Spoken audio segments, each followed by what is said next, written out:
ভারত এবং রাশিয়ার মধ্যে স্বাক্ষরিত হয়ে গেল রিলোস চুক্তি, RELOS, অর্থাৎ reciprocal exchange of logistic and supplies.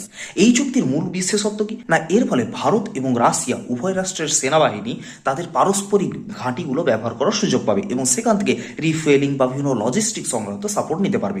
এর ফলে রাশিয়া একদিকে যেমন ভারতের সেনাঘাঁটিগুলি ব্যবহার করে ভারতের উষ্ণ জলের সমুদ্র বন্দরগুলিকে ব্যবহার করতে পারবে তাদের অপারেশন চালানোর জন্য, ইন্দো প্যাসিফিক অঞ্চলে তাদের উপস্থিতি আরো শক্তিশালী হবে, তেমনি ভারতের পক্ষে এটা আরো বেশি উপকারী হতে চলেছে, কারণ ভারত এর মাধ্যমে আর্কটিক অঞ্চলে প্রবেশ করতে চলেছে, অর্থাৎ আমেরিকার একদম মাথার কাছে আলাস্কায় পৌঁছে যাবে ভারতীয় সেনা। এর পাশাপাশি আর্কটিক অঞ্চলে ভারত সমুদ্রে অনুসন্ধানও চালাবে এবং সেখানকার পরিবেশ পরিস্থিতি বুঝে নেবে, তাতে ঠান্ডা জলের সমুদ্রে কি ধরনের অপারেশন চালাতে হয় সে সম্পর্কে ভারতীয় নেভি আরো ভালোভাবে অবগত হতে পারে এবং সমগ্র বিশ্ব জুড়ে অপারেশনাল রেডিনেস বজায় রাখার ক্ষেত্রে এটা একটা উল্লেখযোগ্য অগ্রগতি হতে চলেছে। ভ্লাদিমির পুতিনের স্বাক্ষর করার ফলে এই চুক্তি এখন আনুষ্ঠানিক রূপ পেল, সে কথা বলাই যায়। ভারত রাশিয়া বন্ধুত্বের প্রতি আপনার কি মতামত, কমেন্টে জানান।